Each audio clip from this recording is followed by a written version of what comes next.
Hello everyone, welcome to my YouTube channel कॉनिन academy. तो जैसा कि हमने फर्स्ट लेक्चर में स्टार्ट किया था फ्लूइड मैकेनिक्स को, और स्टार्ट करते ही हमने ये समझा था कि फ्लूइड मैकेनिक्स का क्या मतलब है और स्टैटिक्स, डायनेमिक्स, काइनेमेटिक्स का क्या मतलब है। उसके बाद फिर हमने फ्लूइड के बारे में बात किया था कि फ्लूइड को और कितने तरीके से हम डिफाइन कर सकते हैं। फिर हमने बात किया था कि कॉन्सेप्ट ऑफ कंटिन्यूम का क्या मतलब है और आइडियल फ्लूइड का क्या मतलब है।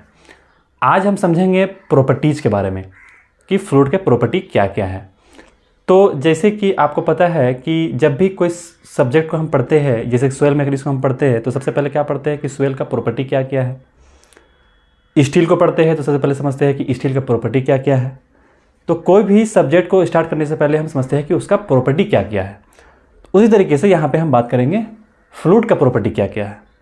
तो जो पहला प्रॉपर्टी है हमारे पास वो है मास डेंसिटी या स्पेसिफिक मास। तो जब भी किसी के पहले आपको स्पेसिफिक वर्ड दिखाई दे तो आप ये समझ जाना कि उस प्रॉपर्टी को मेजर किया जा रहा है बाय क्वांटिटी। जब भी किसी के पहले आपको स्पेसिफिक वर्ड दिखाई दे तो आप ये समझ जाना कि उस प्रॉपर्टी को मेजर किया जा रहा है किसके टर्म्स में, बाय क्वांटिटी के टर्म्स में। नेक्स्ट पॉइंट, क्या मतलब निकल के आता है मास डेंसिटी का। ये रेशियो होता है, किसका रेशियो होता है, मास ऑफ द फ्लूइड का और वॉल्यूम ऑफ द फ्लूइड का। तो it is defined as the ratio of mass of the fluid to the volume of the fluid. ये फॉर्मूला निकल के आता है किसका, मास डेंसिटी का। क्या सिग्निफिकेंस है इसका, यूनिट वॉल्यूम के अंदर कितना फ्लूइड का मास है ये हमें कौन बताएगा, ये हमें बताएगा मास डेंसिटी। मैं फिर से रिपीट कर रहा हूं कि यूनिट वॉल्यूम के अंदर कितना मास है ये हमें कितना कौन बताएगा, मास डेंसिटी बताएगा। नेक्स्ट, इसकी यूनिट की बात करते हैं। यूनिट केजीएस एमकेएस सिस्टम में अगर हम बात करेंगे तो इसका यूनिट निकल आता है केजी पर मीटर क्यूब। अगर सीजीएस सिस्टम की बात करेंगे तो इसका यूनिट निकल के आता है ग्राम पर centimetre cube. Okay, next point, ये जो मास डेंसिटी है वो डिपेंड करता है टेम्परेचर पे और प्रेशर पे भी। पहले समझते हैं टेम्परेचर के इफेक्ट को। जैसे हम टेम्परेचर को बढ़ाएंगे तो जो फ्लूइड के मॉलिक्यूल्स है उसके बीच का बॉन्ड वीक हो जाएगा। टेम्परेचर के बढ़ने से फ्लूइड के मॉलिक्यूल्स के बीच का जो बॉन्ड है वो वीक हो जाएगा। अगर मॉलिक्यूल्स के बीच का बॉन्ड वीक हो जाएगा तो जो स्पेसिंग है वो क्या हो जाएगा, यानी कि मॉलिक्यूलर एक्टिविटी क्या होगा, मॉलिक्यूलर एक्टिविटी बढ़ जाएगा। अगर मॉलिक्यूलर एक्टिविटी बढ़ जाएगा तो मॉलिक्यूल्स के बीच का स्पेसिंग बढ़ जाएगा। अगर मॉलिक्यूल्स के बीच का स्पेसिंग बढ़ जाएगा तो मॉलिक्यूल्स एक दूसरे से दूर भागने लगेंगे, यानी कि यूनिट वॉल्यूम के अंदर मास क्या हो जाएगा, कम हो जाएगा। अगर यूनिट वॉल्यूम के अंदर मास कम हो जाएगा तो डेंसिटी क्या हो जाएगा, कम हो जाएगा। तो हम कह सकते हैं कि density is inversely proportional to temperature.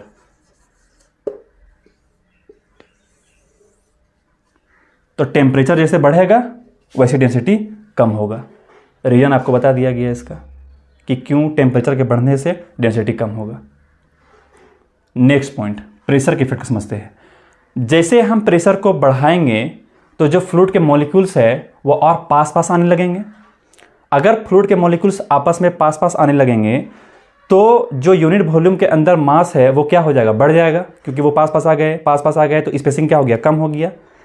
Spacing अगर कम हो गया तो यूनिट वॉल्यूम के अंदर मास क्या हो गया, बढ़ गया। अगर मास बढ़ गया तो डेंसिटी क्या हो जाएगा, मास बढ़ जाएगा तो डेंसिटी क्या हो जाएगा, बढ़ जाएगा। तो हम कह सकते हैं density is directly proportional to pressure. अगर प्रेशर बढ़ेगा तो डेंसिटी भी बढ़ेगा, अगर प्रेशर कम होगा तो डेंसिटी भी कम होगा। तो एग्जाम वगैरह में आपसे ये नहीं पूछेगा कि डेंसिटी का फॉर्मूला बता दो, मास बाय वॉल्यूम तो सभी को पता होता है। पूछेगा इफेक्ट टेम्परेचर का और प्रेशर का, टेम्परेचर को बढ़ने से क्या होगा डेंसिटी में वो बता दो, ये पूछेगा। या पूछेगा प्रेशर के बढ़ने से क्या होगा डेंसिटी में वो बता दो। तो उसका रीजन आपको बता दिया, बढ़ने घटने से क्या होगा वो भी आपको बता दिया गया। नेक्स्ट, जैसे भी हम जो भी प्रॉपर्टी के बारे में बात करेंगे उसका आपको कम से कम हवा का और पानी का वैल्यू तो पता होना ही चाहिए। जैसे कि at standard temperature pressure, standard temperature pressure पे डेंसिटी का वैल्यू क्या होगा? डेंसिटी ऑफ वाटर का जो वैल्यू निकल के आता है वो है 999.9 किलोग्राम पर मीटर क्यूब। उस तरीके से हम हवा की बात करेंगे तो क्या होगा?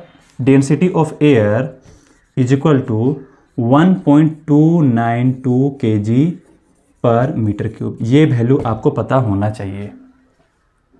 नेक्स्ट पॉइंट,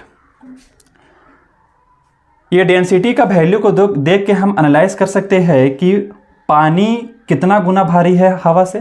पानी 1000 गुना अप्रोक्सीमेटली भारी है हवा से। अगर आपको एग्जैक्ट वैल्यू चाहिए तो आप इसको डिवाइड करके निकाल सकते हो कि एग्जैक्ट कितना गुना भारी है पानी हवा से। अप्रोक्सीमेटली 1000 गुना भारी होता है हवा से। यहाँ से एक कंक्लूजन निकल के आ गया। ऑब्जेक्टिव के पॉइंट ऑफ व्यू से ये भी इंपॉर्टेंट है। नेक्स्ट प्रॉपर्टी पे चलते हैं।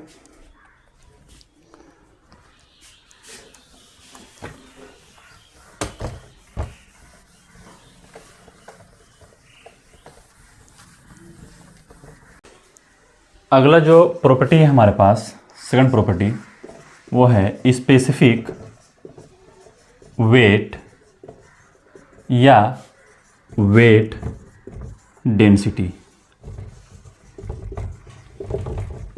यहाँ पे हम फ्लूइड के वेट को मेजर करेंगे किसके रेस्पेक्ट में? बाय क्वांटिटी के रेस्पेक्ट में। तो हम कह सकते हैं specific weight is equal to weight of the fluid to the volume of the fluid is equal to क्या हो गया हमारे पास? वेट डेंसिटी हो गया। ये नेक्स्ट प्रॉपर्टी हो गया हमारे पास। इसे को आप किस तरीके से लिख सकते हैं? Specific weight is equal to weight को क्या लिख सकते हैं? Mass into acceleration due to gravity divided by volume. और ये मास बाय वॉल्यूम क्या है हमारे पास? डेंसिटी है। तो रो इंटू जी हो गया हमारे पास। तो यहाँ से एक और फॉर्मूला निकल के आ गया हमारे पास।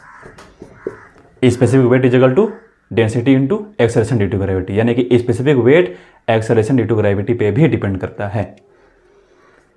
नेक्स्ट, इसकी अगर हम वैल्यू की बात करें तो at standard temperature pressure, standard temperature pressure पे specific weight of the water क्या होगा हमारे पास? 9807 newton per metre cube.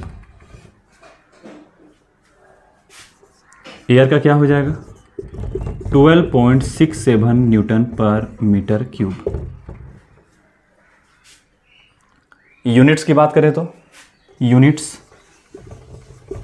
Newton per metre cube या डाइन पर सेंटीमीटर क्यूब, कुछ भी हो सकता है हमारे पास। या हम बोल सकते हैं न्यूटन पर सेंटीमीटर क्यूब। तो ये इसके यूनिट्स निकल के आ गए हैं। तो स्पेसिफिक वेट का क्या मतलब है वो बता दिया आपको। अच्छा, इसका सिग्निफिकेंस क्या है? इसका सिग्निफिकेंस को भी समझ सकते हैं। फ्लूइड कितना फोर्स एक्सर्ट कर रहा है यूनिट वॉल्यूम के अंदर। मैं फिर से रिपीट कर रहा हूं, फ्लूइड कितना फोर्स एक्सर्ट कर रहा है यूनिट वॉल्यूम के अंदर, ये कौन बताएगा? ये हमें बताएगा स्पेसिफिक वेट या वेट डेंसिटी। तो ये इसका सिग्निफिकेंस निकल के आ गया। ओके, अगला प्रॉपर्टी पे चलते हैं। नेक्स्ट प्रॉपर्टी,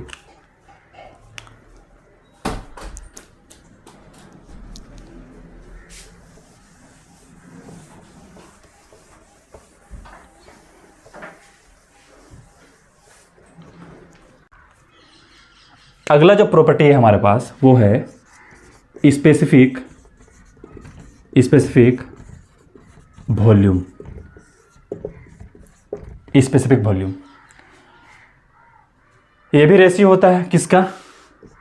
नोटेशन कोई जरूरी नहीं है कि यही आप हर जगह देखो, अलग अलग बुक में अलग अलग नोटेशन भी मिल सकता है, कोई फिक्स चीज़ नहीं है। Specific volume is equal to किसका रेशियो होता है? ये वॉल्यूम बाय मास या volume by weight.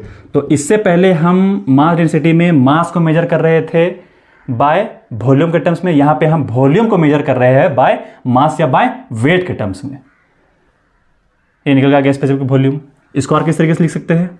Mass by volume या वेट बाय वॉल्यूम। तो मास बाय वॉल्यूम क्या बन गया? डेंसिटी बन गया।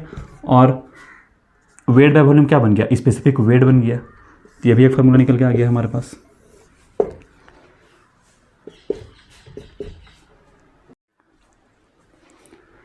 ओके, यहां से एक और कॉन्सेप्ट निकल के आया है। वो क्या कॉन्सेप्ट है कि जिस भी प्रॉब्लम में अगर लिक्विड इन्वॉल्व होगा, जिस भी अगर प्रॉब्लम में लिक्विड इन्वॉल्व होगा, तो वहां पे हम स्पेसिफिक वॉल्यूम को रिपोर्ट करेंगे वेट के टर्म्स में, और जिस भी प्रॉब्लम में अगर गैस इन्वॉल्व होगा तो वहां पे हम स्पेसिफिक वॉल्यूम को रिपोर्ट करेंगे मास के टर्म्स में। अब ऐसा क्यों? मैंने कल आपको बताया था कि जो गैस होता है वह वॉल्यूम को भी ऑक्यूपाई कर लेता है। अगर वह वॉल्यूम को भी ऑक्यूपाई कर लेगा, यानी मीडियम के वॉल्यूम के बराबर अगर गैस का वॉल्यूम हो जाएगा, तो अलग अलग जगह पे अलग अलग आपको एक्सेलरेशन ड्यू टू ग्रेविटी मिलेगा। अगर हर जगह पे अगर आपको acceleration due to gravity different मिलेगा, तो आप कौन सा एक्सेलरेशन ड्यू टू ग्रेविटी लोगे?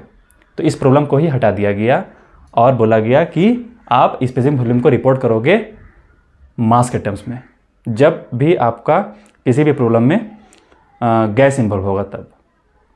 तो एक यहाँ से एक और कॉन्सेप्ट निकल के आ गया। नेक्स्ट, अगला प्रॉपर्टी,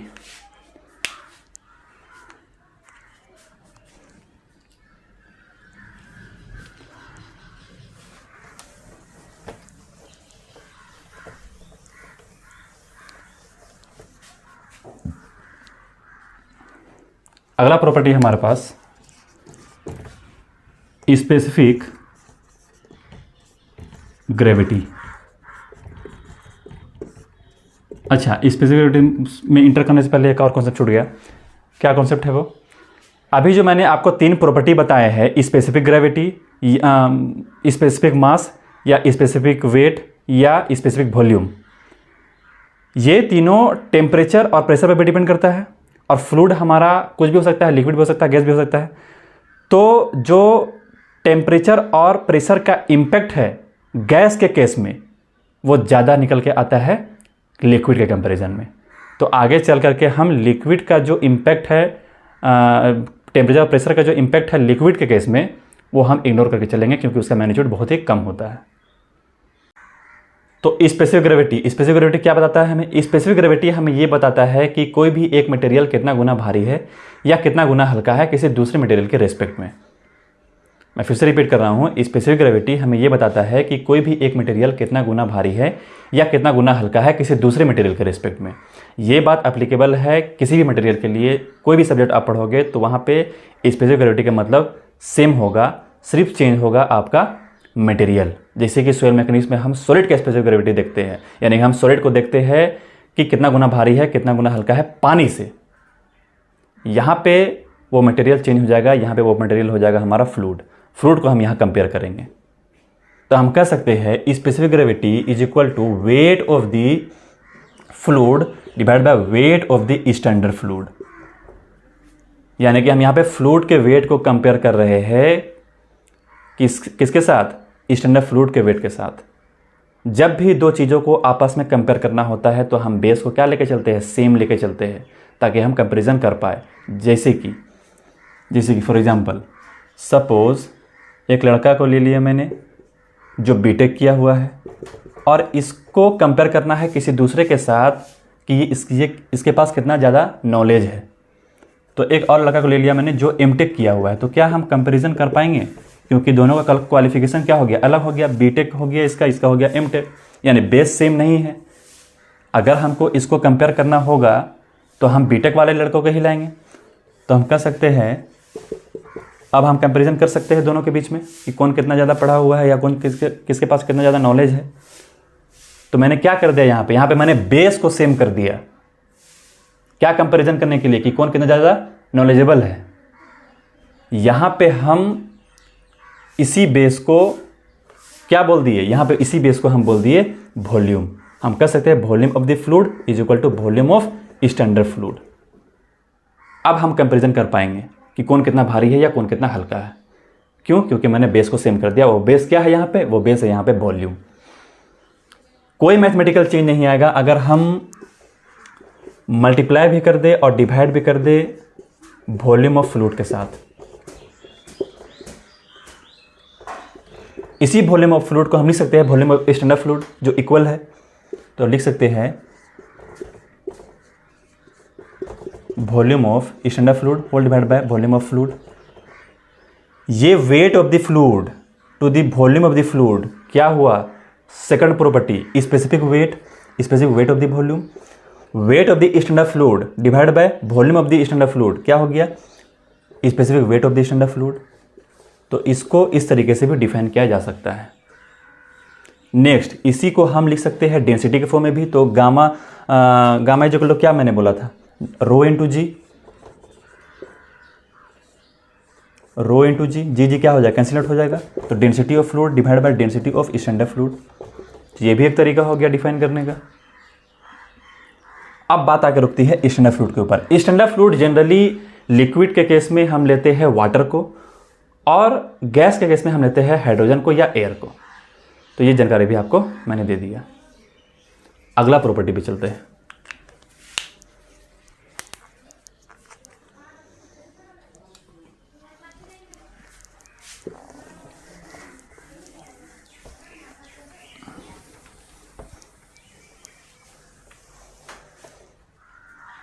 अगला जो प्रॉपर्टी है हमारा वो है विस्कोसिटी।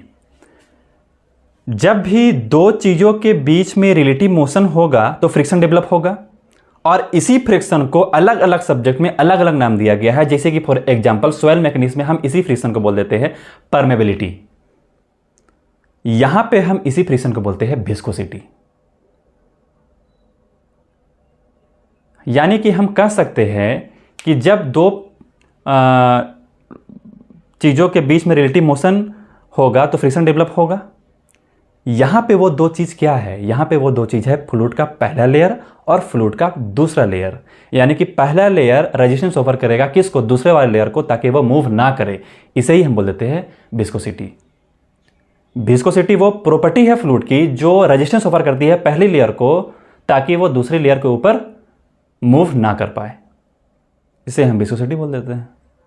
बाकी सब कुछ कहानी सेम है। ये विस्कोसिटी होती किसके कारण है, लिक्विड के केस में ये विस्कोसिटी होता है cohesion between the molecules, force of attraction होगा दोनों मॉलिक्यूल्स के बीच में, तो विस्कोसिटी मिलेगा आपको। और गैस के केस में विस्कोसिटी होता है मोमेंटम ट्रांसफर की वजह से। और ये मोमेंटम ट्रांसफर किसकी वजह से होता है, because of collision between the molecules. Randomness बढ़ जाएगा, पार्टिकल्स इधर उधर भागने लगेंगे, यानी कि पार्टिकल्स एक दूसरे के ऊपर रेजिस्टेंस ऑफर करेगा, उसी रेजिस्टेंस को हम बोल देते हैं विस्कोसिटी। चलिए अब समझते हैं कि विस्कोसिटी जो होता है वो दो रीजन की वजह से होता है। लिक्विड में होता है कोहेजन की वजह से, और गैस में होता है मोमेंटम ट्रांसफर की वजह से। लिक्विड के केस को पहले समझते हैं। ये डायग्राम मैंने बनाया है सिर्फ अंडरस्टैंडिंग पर्पस के लिए, इतना ज़्यादा गैप नहीं होता है, सिर्फ समझने के लिए मैंने बनाया है। नेक्स्ट, दोनों मॉलिक्यूल्स के बीच में क्या होगा, फोर्स ऑफ अट्रैक्शन होगा। जब दोनों मॉलिक्यूल्स के बीच में फोर्स ऑफ अट्रैक्शन होगा तो एक लेयर दूसरे वाले लेयर को रेजिस्टेंस ऑफर करेगी, और ये रेजिस्टेंस किसके वजह से होगा, कोहेजन की वजह से होगा। इसे ही बोल देते हैं विस्कोसिटी। किसके केस में, लिक्विड केस में। अब समझते हैं गैस के केस में। गैस के केस में क्या होगा, पार्टिकल्स रैंडम डायरेक्शन में मूव कर रहे हैं, यानी कि पार्टिकल्स जो एक पार्टिकल्स है दूसरे पार्टिकल में जाकर कोलाइड कर जाएगा, यानी अपना मोमेंटम को ट्रांसफर कर देगा। जब अपना मोमेंटम को ट्रांसफर कर देगा तो यानी कि पहला लेयर दूसरे वाले लेयर को क्या करेगा, रेजिस्टेंस ओवर करेगा, और ये रेजिस्टेंस किसकी वजह से हुआ, collision between the molecules, collision की वजह से हुआ। तो इसको हम बोल देते हैं विस्कोसिटी। किसके केस में, गैस के केस में। अब इसी विस्कोसिटी को हम समझते हैं मैथमेटिकली। तो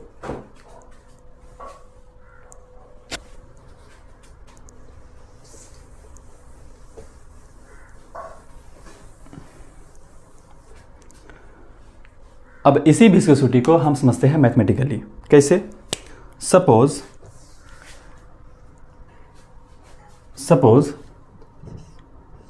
वाई एक्सिस में मैंने मार्क किया है डेप्थ को, और एक्स एक्सिस में मैंने मार्क किया है वेलोसिटी को। वाई एक्सिस में मैंने मार्क किया है डेप्थ को, और एक्स एक्सिस में मैंने मार्क किया है वेलोसिटी को। यानी कि ये कर्व क्या बताएगा, हमें ये कर्व बताएगा डेप्थ के साथ वेलोसिटी की वेरिएशन। तो वो कर्व सपोज निकल के आया है, कुछ भी आर्बिट्ररी ले लेते हैं, सपोज ये निकल के आया है। ये कर्व हमें क्या बता रहा है? डेप्थ के साथ वेलोसिटी में क्या चेंजिंग आया। नेक्स्ट पॉइंट, हम एक लेयर को कंसीडर किए, एक लेयर को कंसीडर किए वाई डिस्टेंस की दूरी पर, वाई डिस्टेंस की दूरी पर, जिसका वेलोसिटी है v। एक और लेयर को हम कंसीडर किए अपर लेयर, जो कितनी दूरी पर है? पहले वाली लेयर से dy दूरी पर है, और इसका वेलोसिटी है dv, v प्लस dv। यानी कि पहले वाले लेयर का वेलोसिटी क्या है? ज़्यादा है दूसरे वाले लेयर से, यानी कि दोनों के बीच में क्या होगा? रिलेटिव मोशन होगा। इसी लेयर को मैं यहां पे ड्रॉ करता हूं और समझने की कोशिश करता हूं। पहला लेयर, ये रहा पहला लेयर, और ये रहा दूसरा लेयर।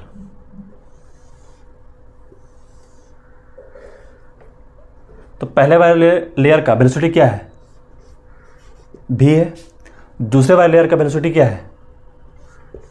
v प्लस dv है। तो यानी कि अपर वाला जो लेयर है हमारा, उसका वेलोसिटी ज़्यादा है लोअर लेयर के कंपैरिजन में। तो जो पहला लेयर है उसका वेलोसिटी अगर ज़्यादा है तो वो क्या करेगा?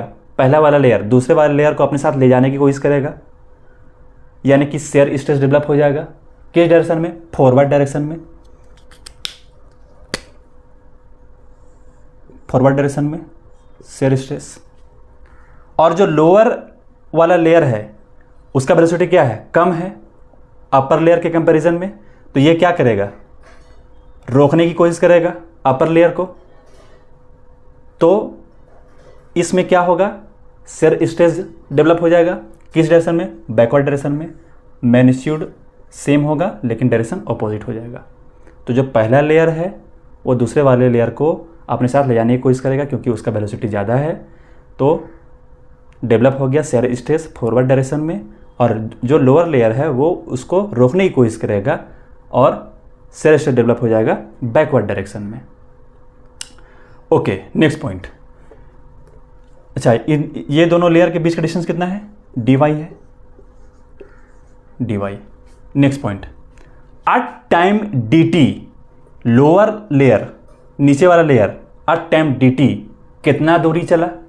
तो आपको पता है कि डिस्टेंस इज इक्वल टू होता है velocity into time, distance is equal to होता है वेलोसिटी इंटू टाइम।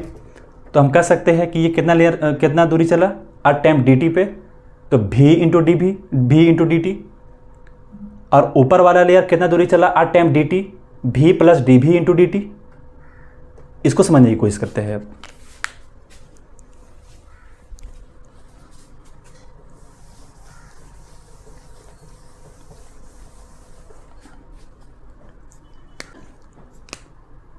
तो at time t is equal to 0, lower layer at time t is equal to dt पे क्या दूरी चला? v into dt। उस तरीके से ऊपर वाला लेयर इसी कोरस्पॉन्डिंग कितना दूरी निकल के आएगा? v into dt। यहाँ तक, यहाँ तक ये कहानी थी t इज इक्वल टू 0 पे। अब t is equal to dt पे, t is equal to dt पे ये वाला लेयर एक्स्ट्रा जो चला, कितना चला extra? dv into dt।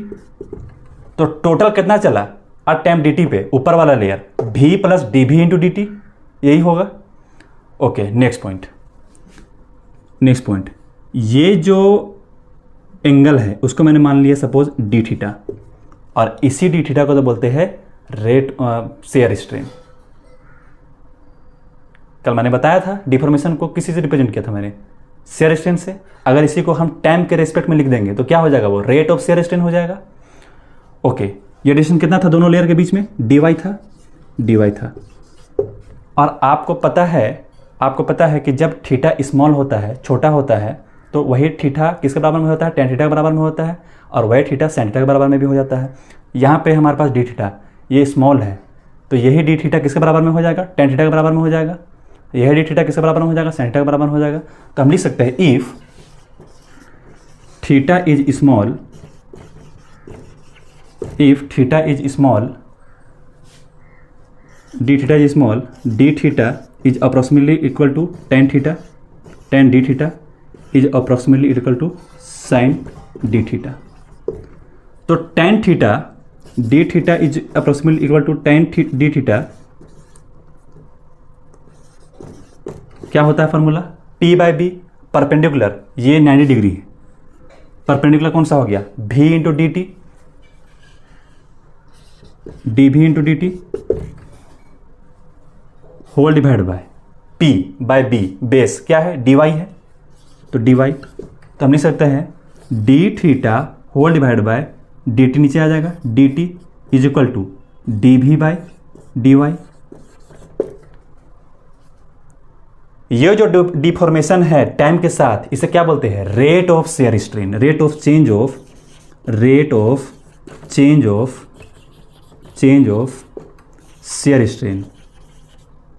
Share strain, या हम बोल सकते हैं रेट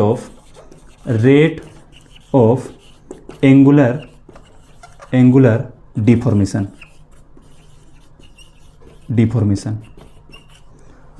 ये जो डेप्थ के साथ वेलोसिटी का वेरिएशन है, इसे बोला जाता है वेलोसिटी ग्रेडियंट, इसे बोला जाता है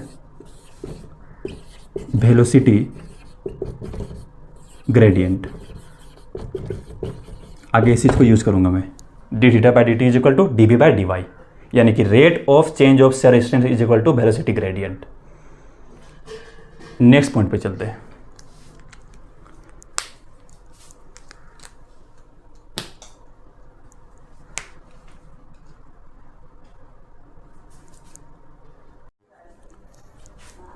नेक्स्ट पॉइंट जो है हमारे पास वो है न्यूटन्स लॉस ऑफ विस्कोसिटी। क्या बोलता है ये न्यूटन के अकॉर्डिंग जो शेयर स्ट्रेस लग रहा है हमारे फ्लूइड के लेयर के ऊपर, जो लाया कि मैंने अभी बताया था आपको, तो जो शेयर स्ट्रेस लग रहा है हमारे फ्लूइड के लेयर के ऊपर कितने दूरी पे? At a distance y from the surface, वो डायरेक्टली प्रोपोर्शनल होगा किसके? Rate of change of shear stress या रेट ऑफ एंगुलर डिफॉर्मेशन। मैं फिर से रिपीट कर रहा हूं, according to the Newton's laws of viscosity, जो फ्लूइड जो शेयर स्ट्रेस लग रहा है हमारे फ्लूइड के लेयर के ऊपर कितने दूरी पे? y दूरी पे, कहां से? सरफेस से, वो डायरेक्टली प्रोपोर्शनल टू होगा rate of change of shear strain या रेट ऑफ एंगुलर डिफॉर्मेशन। तो हम कह सकते हैं shear stress is directly proportional to rate of change of shear strain d theta divide by d t. और अभी अभी मैंने इस बात को प्रूव किया है कि d theta by d t किसके बराबर में होगा? D v by d y के बराबर में होगा। मैंने अभी प्रूव किया था d theta by d t is equal to d v by d y. तो हम इसको रिप्लेस करा सकते हैं, हम बोल सकते हैं tau is directly proportional to d v by d y. Proportionality sign हटेगा तो एक कांस्टेंट लगेगा, उस कांस्टेंट को हम लोग बोलते हैं डायनामिक विस्कोसिटी या कोफिशिएंट ऑफ विस्कोसिटी या एब्सोल्यूट विस्कोसिटी, कुछ भी बोल सकते हैं। तो ये किसके अकॉर्डिंग आया? न्यूटन्स लॉ के अकॉर्डिंग आया। Next point mu is equal to क्या हो गया हमारे पास? डायनामिक विस्कोसिटी या हम बोल सकते हैं absolute viscosity.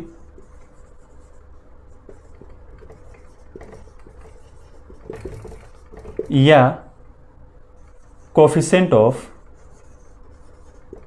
Viscosity. Next point dynamic viscosity हो गया। अब बात करते हैं यूनिट्स की। यूनिट्स क्या होता है? यूनिट केजी नहीं, Newton per metre square second.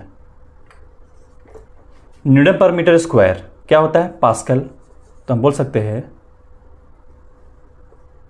अच्छा न्यूटन सेकंड होगा, pascal second.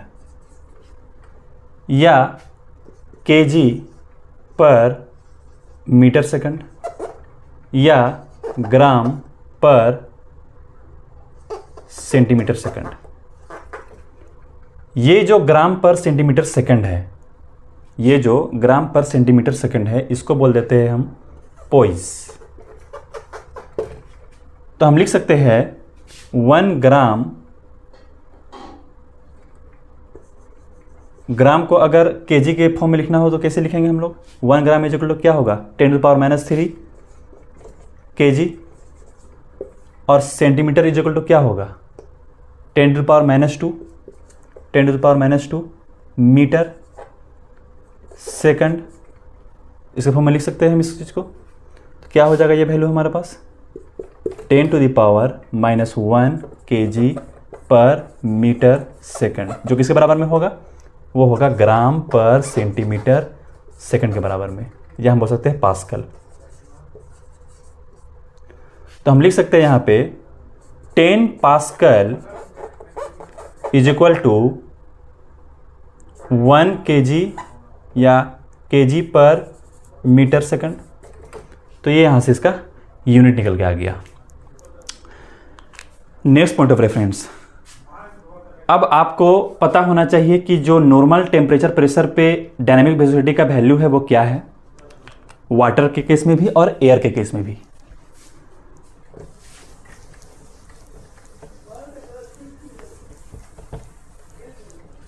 Eight normal temperature pressure जो डायनामिक वेलोसिटी ऑफ वाटर है वो क्या है?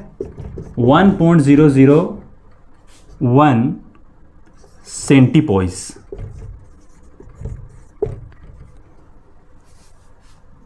Sorry 2 centipoise. और dynamic velocity of air is equal to 1.83 into 10⁻⁻² centipoise. तो दोनों में से कौन ज्यादा विस्कस है, वाटर है या एयर है? तो यहां से देख बता सकते हैं कि वाटर ज़्यादा विस्कस है किससे? एयर से। एग्जैक्ट वैल्यू आप निकाल सकते हो, अप्रोक्सीमेट निकल करता है 55 टाइम्स ज़्यादा विस्कस है एयर से। यहाँ से एक कंक्लूजन निकल के आ गया जो ऑब्जेक्टिव के पॉइंट ऑफ व्यू से इंपॉर्टेंट है। नेक्स्ट पॉइंट ऑफ रेफरेंस, अगला पॉइंट पे चलते हैं।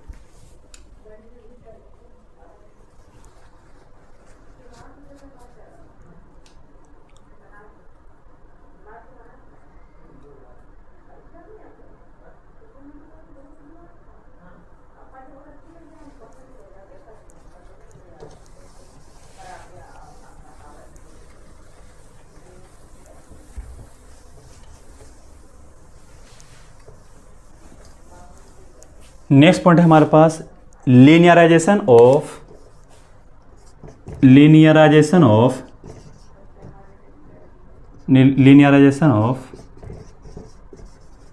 Newton's law of viscosity. ये अगला पॉइंट है। इस बात को समझने के लिए हम 2 प्लेट को ले लिए, पैरेलल प्लेट्स।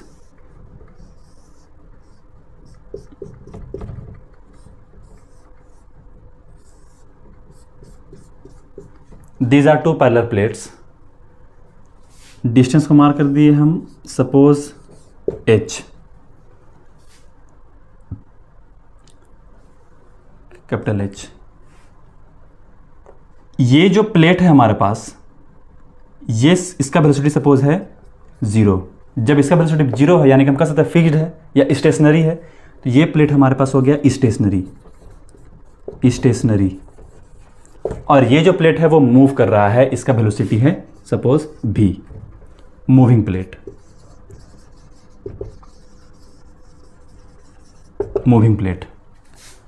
ये 2 प्लेट के बीच में है हमारे पास फ्लूइड।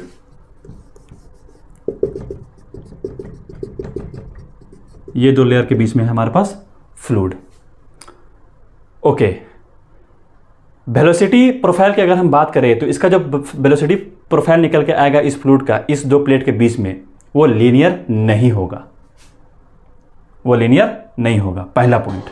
दूसरा पॉइंट, तो जब भी हमारा फ्लूइड किसी 2 ऑब्जेक्ट के बीच में होगा तो वो जस्टिफाई करेगा नो स्लिप कंडीशन को। अब क्या होता है ये no slip condition? No slip condition ये बोलता है कि जो हमारा फ्लूइड के पार्टिकल्स होगा किसके कांटेक्ट में? बाउंड्री के कांटेक्ट में, तो उसका वेलोसिटी भी बाउंड्री का वेलोसिटी के बराबर में हो जाएगा। जैसे कि ये जो फ्लूइड के पार्टिकल्स है वो बाउंड्री कांटेक्ट में है, तो इसका वेलोसिटी किसके बराबर में हो जाएगा? बाउंड्री के वेलोसिटी के बराबर में हो जाएगा। और ये बाउंड्री जो है हमारा, ये जो प्लेट है हमारा, वो स्टेशनरी है, यानी वेलोसिटी क्या है? जीरो है। तो इसका वेलोसिटी अगर जीरो है तो वो फ्लूइड जो इसके कांटेक्ट में है उसका वेलोसिटी भी क्या हो जाएगा? जीरो के बराबर में हो जाएगा। जीरो के बराबर में हो जाएगा। Velocity is equal to zero. Okay, next में चलते हैं। ये मूविंग प्लेट है हमारे पास, और इसके कांटेक्ट में जो भी फ्लूइड होगा, जो भी फ्लूइड के पार्टिकल्स होंगे, उसका वेलोसिटी भी किसके बराबर में हो जाएगा? इस प्लेट के बराबर में हो जाएगा, जो मूविंग प्लेट है हमारा। इस मूविंग प्लेट का वेलोसिटी कितना है? भी। तो यहां पे क्या हो जाएगा? इस फ्लूइड का वेलोसिटी भी हमारा हो जाएगा भी।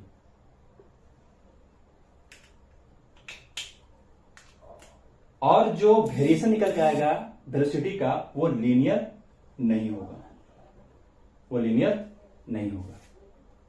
अब क्या होगा वो देखेंगे आने वाले चैप्टर में। Okay, next. जो वेलोसिटी ग्रेडियंट निकल के आएगा, यानी कि du बाय dy का जो वैल्यू निकल के आएगा इस पॉइंट पे, वो मैक्सिमम होगा। किसे कंपैरिजन में? अपर प्लेट वाले के कंपैरिजन में। कैसे? तो क्या होता है वेलोसिटी ग्रेडियंट? स्लोप ही तो होता है। ये है स्लोप, और इसी को मैंने यहां पे दिखा दिया ड्रॉ करके, suppose like this.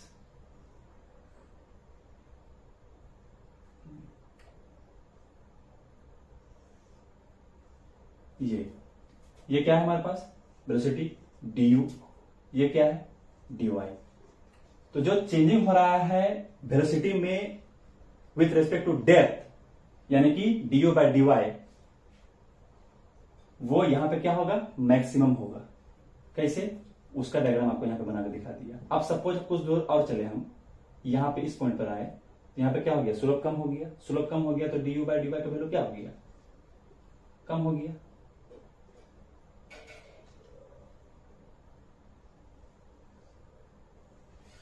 du by dy, और इस पॉइंट पर आके क्या हो गया? जीरो हो गया।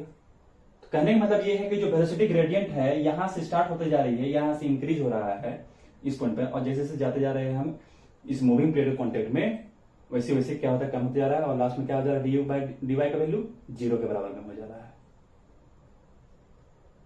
तो ये अगला पॉइंट हो गया हमारा। नेक्स्ट, हमें पता है कि जो वेलोसिटी प्रोफाइल निकल के आया है वो लीनियर नहीं है, तो फॉर सिंप्लिसिटी एंड कैलकुलेशन हम ये मान के चलेंगे कि जो वेलोसिटी प्रोफाइल है वो लीनियर है। तो उससे पहले हम बात कर लेते हैं at time at y is equal to 0 du by dy का वैल्यू क्या है? मैक्सिमम है। अगर du बाय dy का वैल्यू मैक्सिमम है तो शेयर स्ट्रेस का वैल्यू क्या निकल के आएगा? मैक्सिमम निकल के आएगा। Next, at y is equal to h, y is equal to h, du by dy का वैल्यू क्या है? मिनिमम है, जो किसके बराबर में है? जीरो के बराबर में है। तो शेयर स्ट्रेस का वैल्यू क्या आ जाएगा? जीरो के बराबर में आ जाएगा। किस पॉइंट पे? इस पॉइंट पे। तो ये भी कॉन्सेप्ट निकल के आ गया।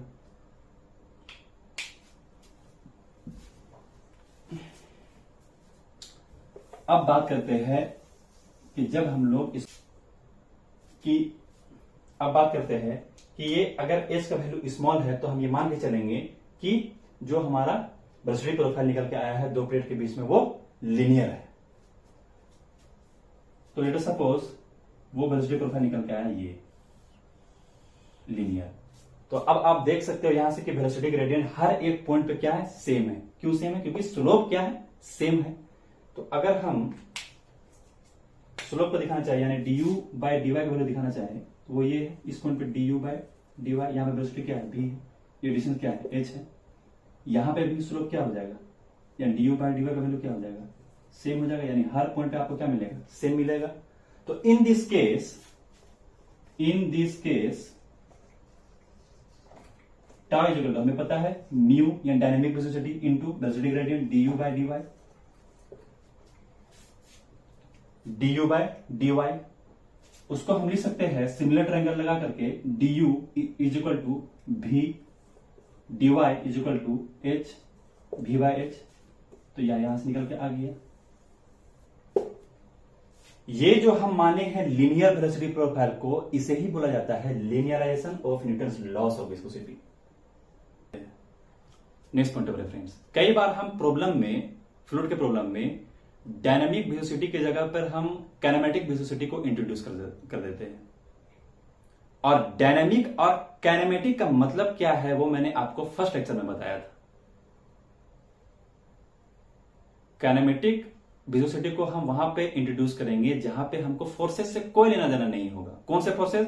वो फोर्सेस जो रिस्पॉन्सिबल है फ्लूइड के मोशन के लिए। और डायनेमिक विस्कोसिटी को हम कहां पे इंट्रोड्यूस करेंगे? वहां पे इंट्रोड्यूस करेंगे जहां पे हमको फोर्सेस से लेना देना होगा, वो फोर्सेस जो रिस्पॉन्सिबल है फ्लूइड के मोशन के लिए।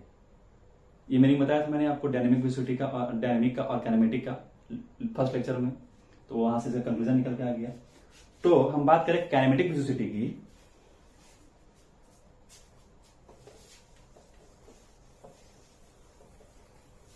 काइनेमेटिक विस्कोसिटी, इसको म्यू डिनोट करते हैं, वो क्या निकल के आ गया हमारे पास? Dynamic viscosity over divided by density of fluid. Kinematic viscosity is equal to dynamic viscosity divided by density of fluid. Next point, next units की अगर बात करें, units metre square per second या सेंटीमीटर स्क्वायर पर सेकंड। इस centimetre square per second को बोल देते हैं स्टॉक। तो at normal temperature pressure kinematic viscosity of water is equal to 10 to the power -2 stokes होता है। और kinematic viscosity of air is equal to 1.5 into 10 to the power -1 stokes होता है।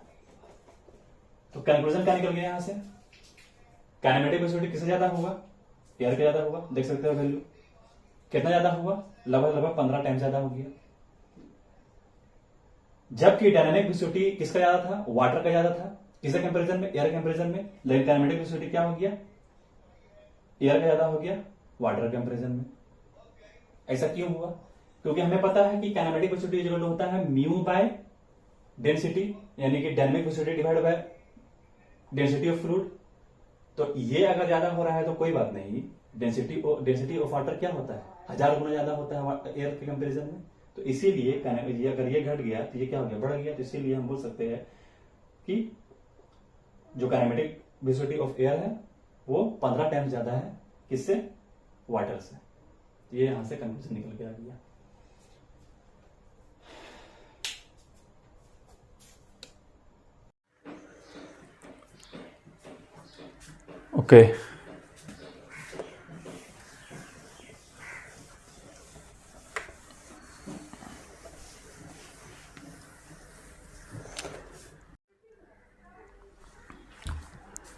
ओके, अब समझते हैं हम टेम्परेचर और प्रेशर के इफेक्ट को डायनामिक विस्कोसिटी के अंदर भी और लिक्विड के काइनेमेटिक विस्कोसिटी के अंदर भी। तो आपको पता है कि जो विस्कोसिटी होने का कारण था लिक्विड के अंदर और गैस के अंदर वो डिफरेंट था। तो अब हमको टेम्परेचर और प्रेशर के इफेक्ट को भी समझना होगा। तो लिक्विड में भी अलग चेंजिंग आएगा और गैस के केस में भी अलग चेंजिंग आएगा। तो हम समझते हैं टेम्परेचर के चेंज होने से डायनामिक विस्कोसिटी में क्या फर्क पड़ता है। डायनामिक विस्कोसिटी, पहला ले लिया लिक्विड को और दूसरा ले लिया मैंने गैस को। लिक्विड में जो विस्कोसिटी हो रहा था आपको मैंने बताया कि किसके कारण हो रहा था? कोहेजन के कारण हो रहा था। अगर मैंने टेम्परेचर को बढ़ाया तो इंटरमोलिकुलर बॉन्ड क्या हो जाएगा? वीक हो जाएगा। अगर इंटरमोलिकुलर बॉन्ड वीक हो जाएगा तो कोहेजन क्या हो जाएगा? कम हो जाएगा। अगर कोहेजन कम हो जाएगा तो विस्कोसिटी क्या कर जाएगी? डायनामिक विस्कोसिटी वो भी डिक्रीज हो जाएगा। तो हम कह सकते हैं dynamic viscosity liquid is inversely proportional to temperature. Temperature बढ़ेगा तो डायनेमिक विस्कोसिटी कम हो जाएगा। नेक्स्ट चलते हैं हम काइनेमेटिक विस्कोसिटी में। काइनेमेटिक विस्कोसिटी, आपको पता है कि म्यू इज इक्वल टू क्या होता है, dynamic viscosity divide by density. अगर मैंने टेम्परेचर को बढ़ाया तो डायनेमिक विस्कोसिटी क्या हो जाएगा, डिक्रीज कर जाएगा। और डेंसिटी में क्या चेंजिंग आएगा, डेंसिटी भी डिक्रीज कर जाएगा। But the rate of decrease in dynamic viscosity is more than the rate of decrease in density, hence kinematic viscosity also decreases, ये भी डिक्रीज कर जाएगा। तो अगर मैंने टेम्परेचर को बढ़ाया तो काइनेमेटिक विस्कोसिटी में भी चेंजिंग होगा। क्या चेंजिंग होगा, कम हो जाएगा। तो ये इन्वर्सली प्रोपोर्शनल होगा किसके, टेम्परेचर के। नेक्स्ट चलते हैं गैस के केस में। आपको मैंने बताया कि गैस में जो विस्कोसिटी हो रहा था किसके कारण होता है, मोमेंटम ट्रांसफर की वजह से हो रहा था, यानी कोलिजन बिटवीन द मॉलिक्यूल्स के कारण हो रहा था। तो अगर मैंने टेम्परेचर को बढ़ाया तो रैंडमनेस क्या हो जाएगा, बढ़ जाएगा। अगर रैंडमनेस बढ़ जाएगा तो विस्कोसिटी भी बढ़ जाएगा। तो हम लिख सकते हैं म्यू डायनेमिक विस्कोसिटी गैस के केस में वो डायरेक्टली प्रोपोर्शनल होगा किसके, टेम्परेचर के। अगर मैंने टेम्परेचर को बढ़ाया तो रैंडमनेस बढ़ गया, रैंडमनेस बढ़ गया तो डायनेमिक विस्कोसिटी भी बढ़ गया। अब चलते हैं काइनेमेटिक विस्कोसिटी के अंदर। तो आपको पता है कि dynamic viscosity divide by density. अगर मैंने टेम्परेचर को बढ़ाया तो डायनेमिक विस्कोसिटी गैस में क्या होगा, बढ़ जाएगा। तो ये बढ़ गया। और डेंसिटी क्या हो रहा है, टेम्परेचर के बढ़ने के साथ फर्स्ट प्रॉपर्टी में मैंने बताया आपको, वो क्या हो रहा है, कम हो रहा है। ये बढ़ रहा है, ये कम हो रहा है, तो ये क्या हो जाएगा, ये भी बढ़ जाएगा। तो हम कह सकते हैं कि काइनेमेटिक विस्कोसिटी गैस के केस में इज डायरेक्टली प्रोपोर्शनल होगा किसके, टेम्परेचर के। टेम्परेचर बढ़ेगा तो काइनेमेटिक विस्कोसिटी भी बढ़ेगा। अब चलते हैं प्रेशर के इफेक्ट में।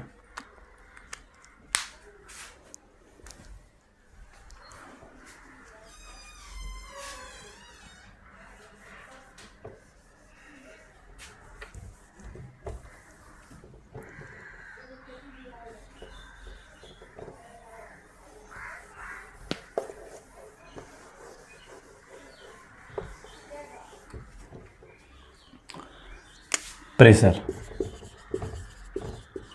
है, प्रेशर के इफेक्ट को डायनेमिक विस्कोसिटी के अंदर भी और काइनेमेटिक विस्कोसिटी के अंदर भी। तो आपको मैंने फर्स्ट लेक्चर में ये बताया था कि जो मैं एनालिसिस करूंगा उसमें से क्या मान के चलूंगा कि हमारा लिक्विड कैसा है, इनकम्प्रेसिबल है। हमारा लिक्विड क्या है, इनकम्प्रेसिबल यानी आइडियल फ्लूइड है। तो अगर मैंने टेम्परेचर को बढ़ाया, प्रेशर को अगर मैंने बढ़ाया तो लिक्विड हमारा इनकम्प्रेसिबल है, जो मैंने माना है, कंसिडर किया है मैंने इनकम्प्रेसिबल। तो अगर मैंने प्रेशर को बढ़ाया तो उससे क्या होगा, कोई चेंजिंग नहीं आएगा। इंटरमोलिकुलर बॉन्ड में भी कोई चेंजिंग नहीं आएगा, वो स्ट्रांग भी नहीं होगा, यानी डेंसनेस भी हमारा कांस्टेंट रहेगा। तो हम कह सकते हैं कि प्रेशर के चेंज होने से डायनेमिक विस्कोसिटी के अंदर लिक्विड के केस में कोई चेंजिंग नहीं आता है। तो डायनेमिक विस्कोसिटी गैस के केस में वो क्या होगा, लिक्विड के केस में कांस्टेंट रहेगा। अब समझते हैं काइनेमेटिक विस्कोसिटी को। Dynamic viscosity divide by density. अगर प्रेशर के बढ़ने या घटने से कोई फर्क नहीं पड़ रहा है डायनेमिक विस्कोसिटी में, तो डेंसिटी में क्या होगा, डेंसिटी में भी तो कोई फर्क नहीं पड़ेगा, क्योंकि मैंने फर्स्ट लेक्चर में फर्स्ट प्रॉपर्टी में बताया था फ्लूइड में चेंजिंग हो रहा था, यह नहीं बोला था कि लिक्विड में चेंजिंग हो रहा था। तो प्रेशर के बढ़ने से डेंसिटी में भी कोई चेंजिंग नहीं आएगा, क्योंकि मॉलिक्यूल आप पास पास नहीं गए लिक्विड के केस में, क्योंकि उसे मैंने इनकम्प्रेसिबल माना है, वो कंप्रेस नहीं हो रहा है। तो ये भी कांस्टेंट, ये भी कांस्टेंट, तो ये क्या हो जाएगा, ये भी कांस्टेंट हो जाएगा।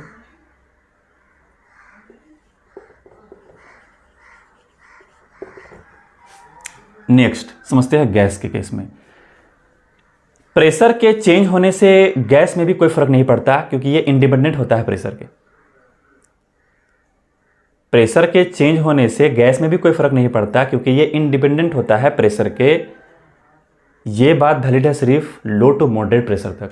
अब ये क्या है low to moderate pressure, 3 to 4 atmospheric pressure अगर है तो आपके डायनेमिक विस्कोसिटी में कोई चेंजिंग नहीं आएगा गैस के अंदर। लेकिन जैसे ही आपने और प्रेशर बढ़ा दिया यानी कि हाई प्रेशर पे चले गए, 4 एटमॉस्फेरिक प्रेशर से ज़्यादा चले गए, तो वैसे ही आपका डायनामिक विस्कोसिटी भी इंक्रीज करने लगेगा। तो हम लिख सकते हैं डायनामिक विस्कोसिटी गैस के केस में is equal to constant up to 3 to 4 atmospheric pressure, but dynamic viscosity gas के केस में ideally proportional to pressure for high pressure.